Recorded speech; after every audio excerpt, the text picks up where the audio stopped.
खरं तर आजच्या विधान परिषदेच्या निवडणुकीमध्ये काँग्रेस सोबत आणखीन काही पक्षाची मतं फुटलेली आहेत। त्याच्यावर आता समीक्षा सुरू आहे, चर्चा सुरू आहे। आपल्यासोबत भाजपचे नेते प्रवीण दरेकर जे आहेत। दरेकर साहेब, खरं तर काँग्रेसची मतं फुटलेत हे स्पष्टपणे जाणवते, पण आणखीन काही पक्षाची मतं फुटलेली आहेत, ती कुठली पक्ष?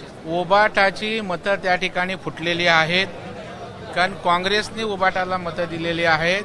त्याच्यामुळे उबाटाची 4 आणि काँग्रेसची 6 ते 7 मतं या ठिकाणी आमच्या महायुतीला मिळालेली आहेत आणि त्याच्यामुळं महाराष्ट्रातल्या या आमदारांचाच महाविकास आघाडीवर विश्वास राहिला नाही आणि म्हणून येणाऱ्या विधानसभेमध्ये त्याचं प्रत्यंतर निश्चितपणे आल्याशिवाय राहणार नाही। कसं म्हणजे तुम्ही जे बोलताय ते आम्हाला जरा कॅल्क्युलेशन करून पण जरा सांगा। नाही, एक लक्षात ठेवा, शेवटी या निवडणुका एखाद्या विषयाचं परसेप्शन क्रिएट करत असतात। पवार साहेब म्हणाले 155 जागा येणार, नंतर म्हणाले 225 येणार आणि नेहमीप्रमाणे म्हणाले की आमच्या 3 जागा येणार।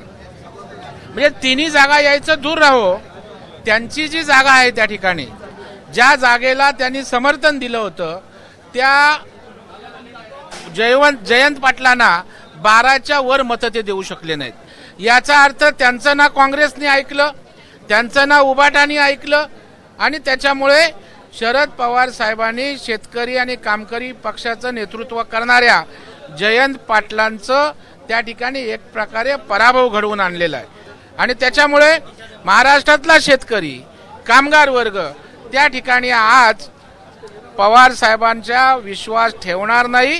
तो आज त्या ठिकाणी महायुतीच्या मागे ताकदीनं उभा राहील आणि यामुळं आमच्या महायुतीमध्ये आम्ही एकत्र आहोत। जे बोलतात आमच्यात काय धुसफूस आहे ते आम्ही दाखवून दिलं।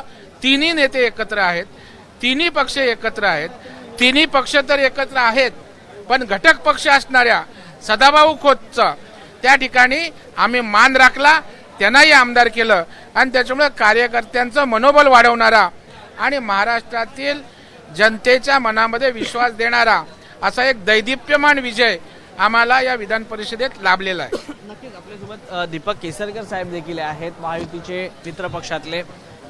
आज खरं तर उद्धव बाळासाहेब ठाकरे यांची काही मतं फुटली, यात कितपत तथ्य? मतं कुठली फुटली ह्याला फारसं महत्त्व नाही आहे। आमच्या आगामी विजयाची ही नांदी आहे आणि त्याच्यामुळे मला असं वाटतं की महाविकास आघाडीने तात्पुरतं जे काय जवळ केलं होतं, लोकांचे गैरसमज केलेले होते आणि त्याच्यामधून जो विजय मिळालेला आहे ह्याला चोख उत्तर हे पुन्हा एकदा महाराष्ट्रामध्ये मिळालेलं आहे। महायुती भक्कम आहे। लोकसभेचे विषय वेगळे होते, विधानसभेचे विषय वेगळे आहेत, हे पुन्हा एकदा सिद्ध झालेलं आहे आणि त्याच्यामुळे लोकप्रतिनिधी असो किंवा जनता असो आमच्याबरोबर आहे हे सिद्ध झालेलं आहे। तर आपण बघितलं की जनता आमच्यासोबत असल्याचं आहे, ते सिद्ध झाल्याचं मत दीपक केसरकर यांनी व्यक्त केलेलं आहे। एबीपी माझा, उघडा डोळे बघा नीट।